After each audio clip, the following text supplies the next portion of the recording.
Hi, everybody, and welcome to Heel Heat. My name is George Coles, and on this episode, we're doing a top 10. The topic of the top 10 Dark Side of the Ring episode wish lists, and that's a long, long explanation.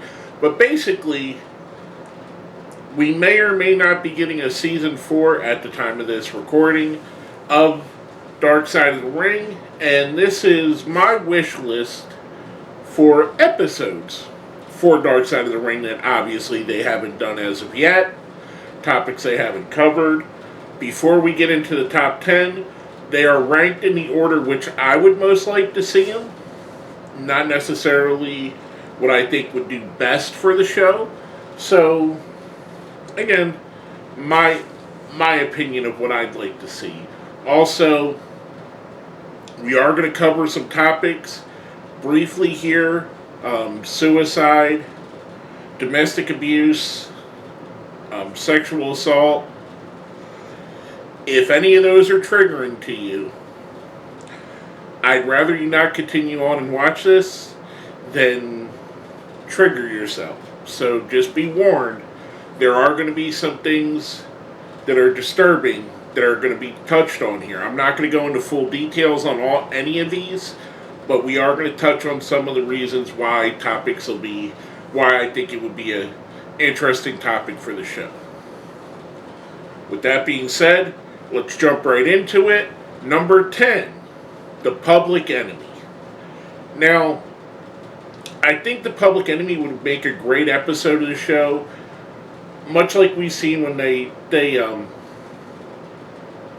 put a spotlight on one specific talent or a specific team. I would love to see a deep dive into this, their careers before becoming the Public Enemy, how Paul Heyman created the Public Enemy, and how they were one of the very first breakout stars of ECW, them going to WCW and WWF to the point, and I know, spoiler alert, we've all heard the stories about how they had a bad attitude in WWF and had to legitimately got beat up by the Acolytes, to Johnny Grunge's friendship with Chris Benoit, the drug use between them both that ultimately contributed to both of their young demises, the Rocco Rock aka Ted Petty and Invitational stuff. I think there's a lot to cover there, and I think it would make a good episode,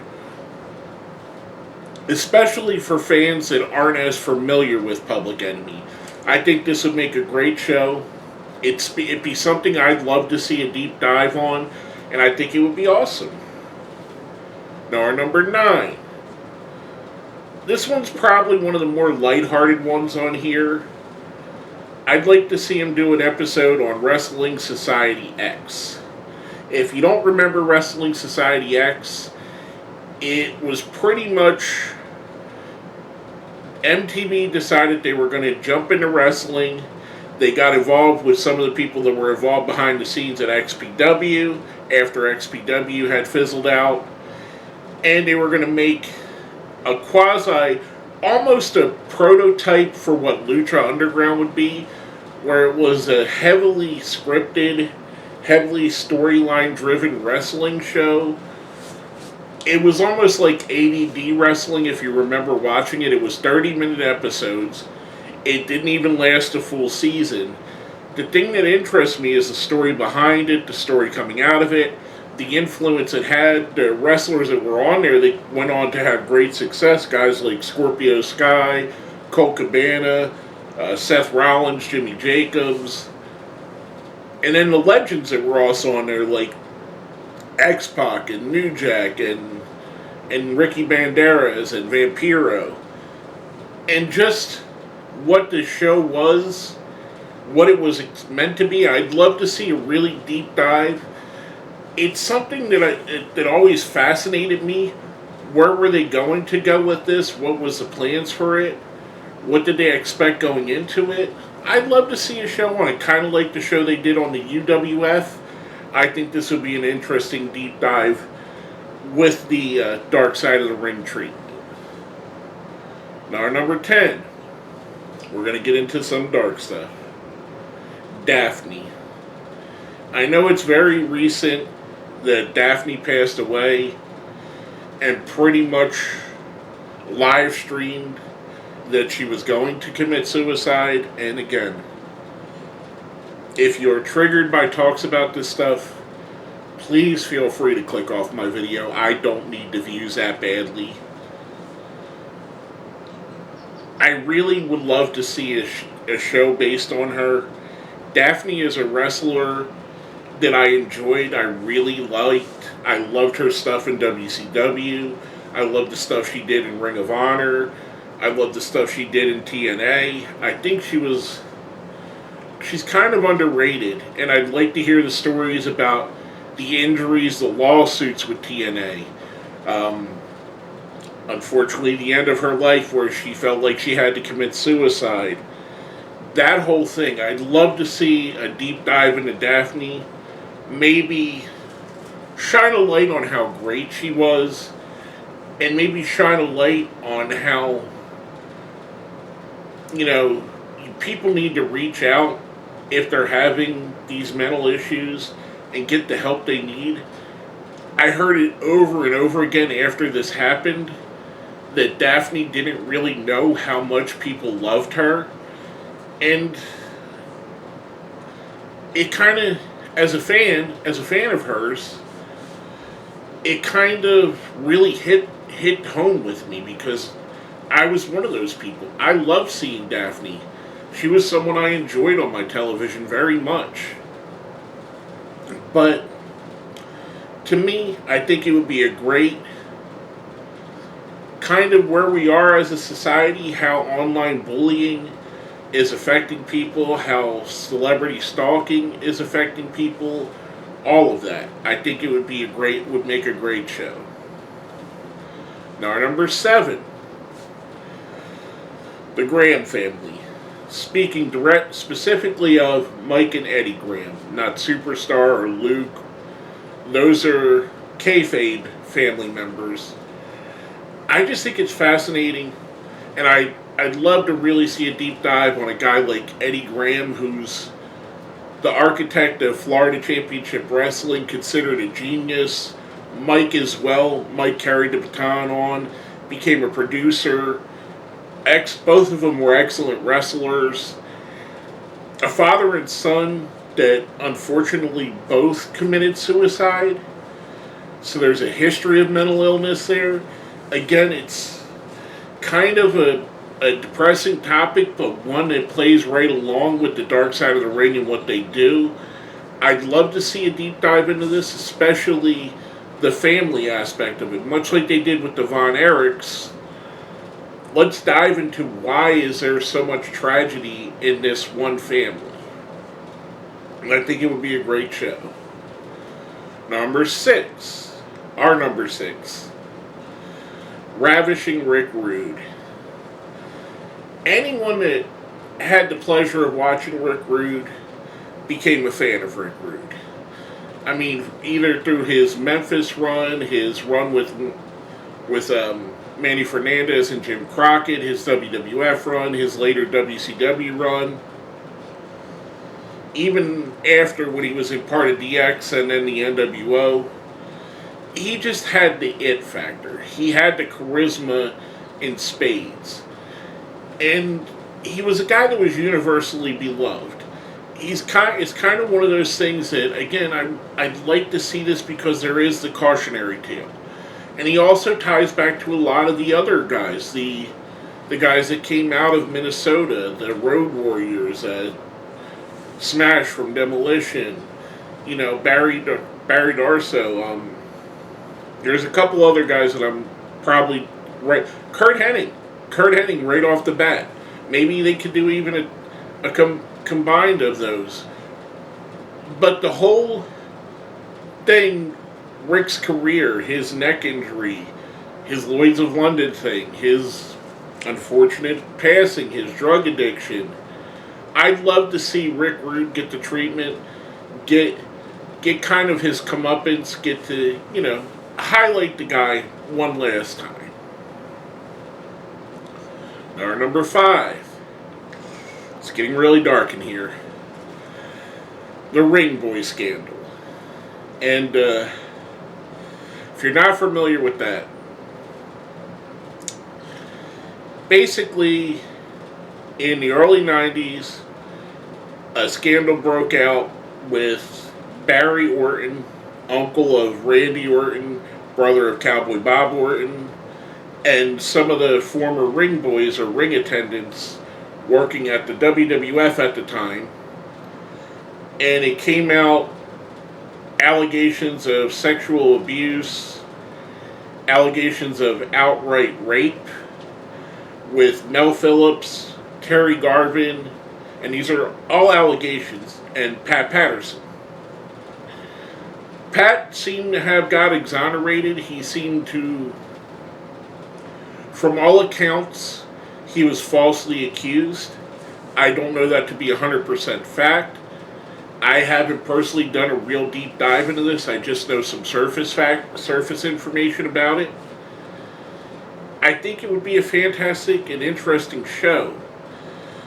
Would it be hard to watch? Yeah, it really would, because I gotta say the Grizzly Smith episode was one of the most difficult ones for me to watch. And this is kind of on that same token. We're dealing with a lot of the same things. Abuses of power, abuse, the male power dynamic in a heavily male-controlled industry at the time, what the power dynamic was, what the cover-ups were. I know one of the ring boys, and I do apologize I forget his specific name, recently committed suicide.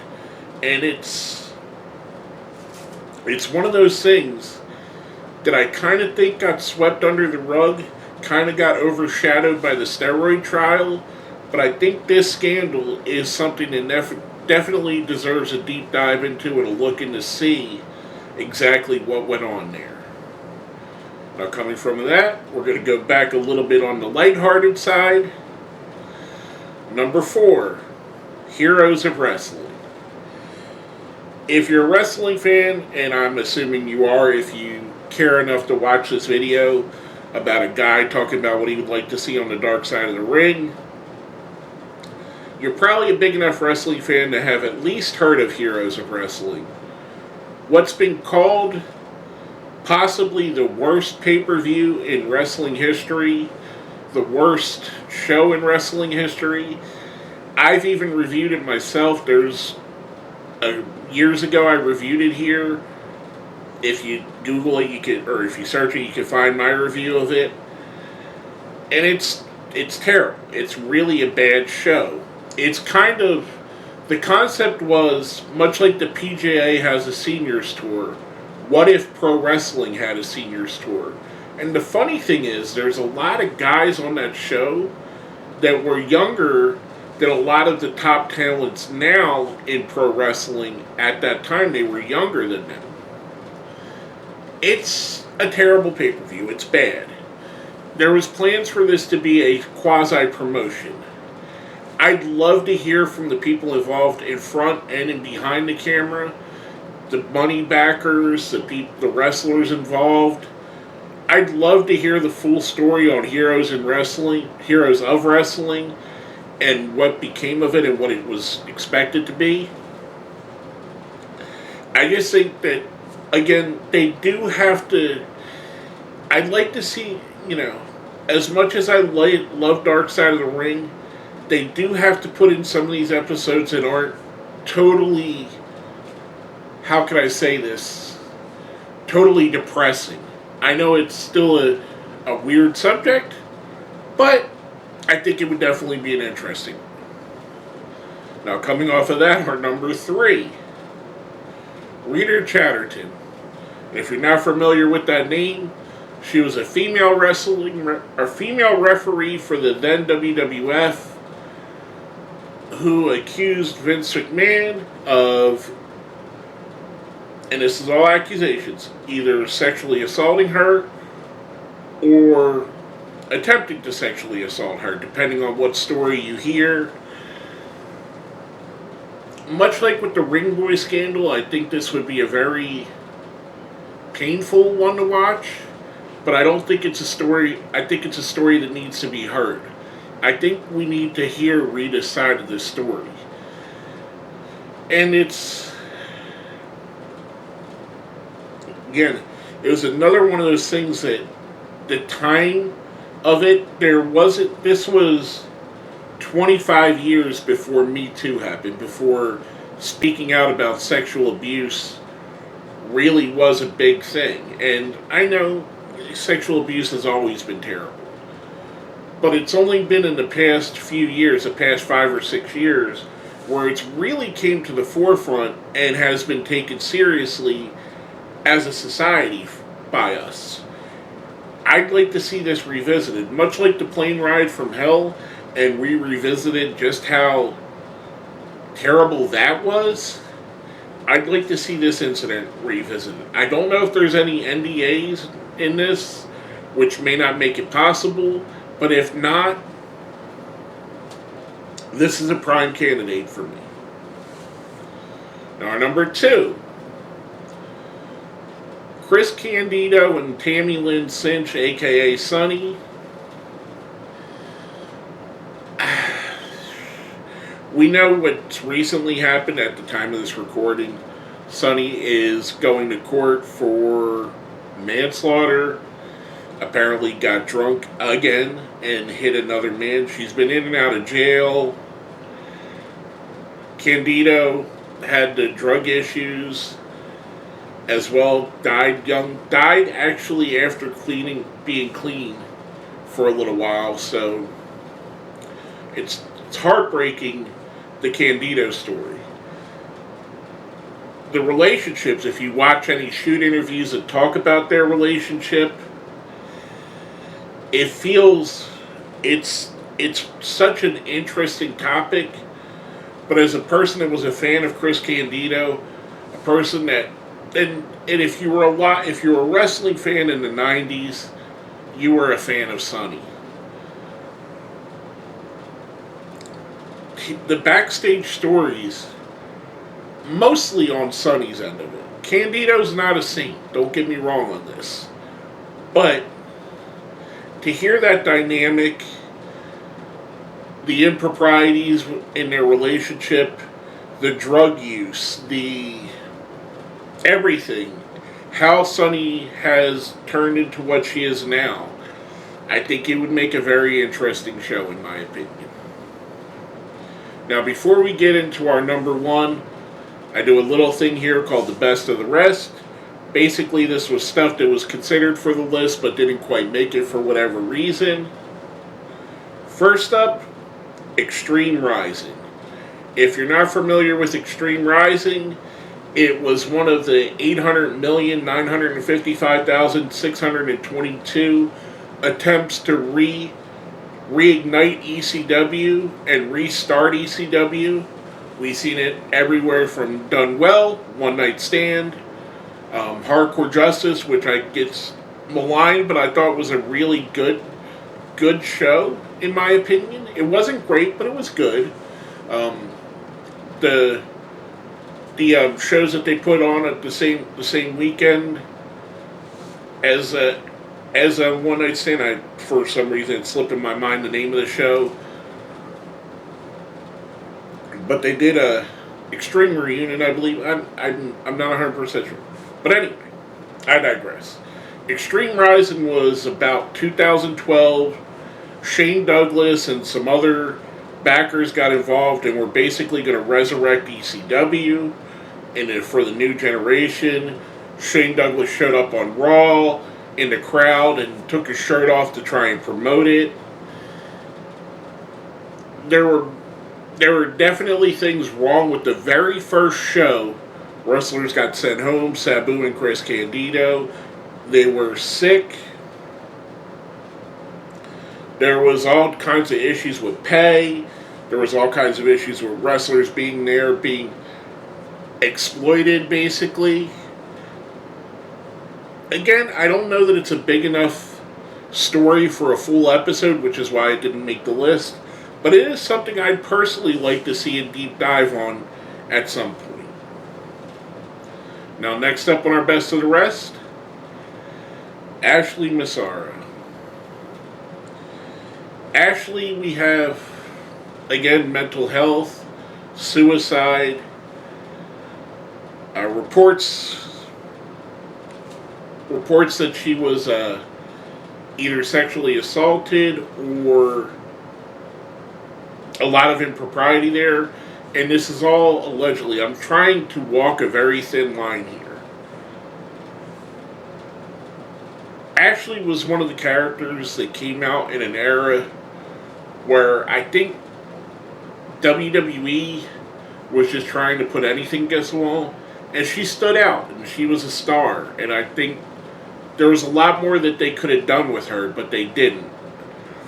I'd love to see her story given to a bigger audience, and also I'd love to see, again, a deep dive into what made her the way it was. Last but not least, on the best of the rest, and these are difficult for me to even talk about, Hanna Kirimura. If you're not familiar with Hanna Kirimura, a little bit over a year ago, Hanna Kirimura, at 23 years old, one of the most promising wrestlers in Stardom, committed suicide. At what should have been the beginning of a historic career. She was already one of the top stars in Stardom. And a lot of the attribution to her mental decline was social media. And that's why I think this would be a very interesting episode. How is social media affecting wrestlers? How is the negativity on a place like Twitter, how is that affecting wrestlers that already are having mental problems? Hanna Kirimura, by all accounts, by everybody that I know that's had dealings with her, was said to be a fantastic human being, full of life, being extremely happy. Unfortunately, this happened. So this would be a story I'd love to see, especially with the proliferation of social media and how it affects people differently. I think this would make a great episode. Now, before we get into our number one, if you think I put something on the list too high, too low, if there's a story you'd love to see on there that I left off altogether, let me know down in the comments what you think. Smash that like button, comment, share, all that good stuff. Subscribe if you haven't. My number one on the wish list for Dark Side of the Ring, Black Saturday. Now, I know Dark Side of the Ring has a more serious tone a lot of the times than what the Black Saturday episode would be. But for me, I think it may be one of the most interesting episodes that they could possibly do. And the reason for that, and I know it's been covered and it's been covered to death, but most of the coverage has been on the WWE side. What if we could get Ole Anderson's view on this? And if you don't know the story, Vince McMahon bought out Georgia Championship Wrestling by buying out the Briscoe brothers and a couple other people and taking over their time slot then on a TBS network, and basically promised to put on a live new show. There was problems from the beginning. This could be looked at the start of where Ted Turner and Vince McMahon had their issues, which eventually led to Ted Turner buying Jim Crockett Promotions and turning it into WCW, leading to the Monday Night Wars. I'd love to see a non-WWF or WWE narrative on this story. I'd love to see the other side. I'd love to see what the Crockett's thought about this, what Ole thought about this, the one guy that was in Georgia Championship Wrestling, in management, in ownership, that basically got his company stolen from him. I'd love to see, and I know it would probably be on the WWE side, Jerry Briscoe talking about this. I think it would make a very, very interesting story. To me, it's one of the most fascinating time periods in pro wrestling, and how cable television really took pro wrestling from a territory-based system to WWE becoming a monopoly. And I'd love to see this beginning here of the war between Turner and McMahon. Just my opinion. That's something I would love to see. Again, if there's something you would like to see and I didn't mention it here, put it down in the comments. Like, subscribe, all that good stuff, share. If you made it all the way to the end, because this has been such a dark episode, if you made it to the end, let's put down in the comments something that made you smile. Whether it be sunshine, puppies, kittens, rainbows, a song. Let me know one thing that made you smile. Put blank makes me smile down in the comments. With all that being said, my name is George Coles, and this has been another Heel Heat Top 10.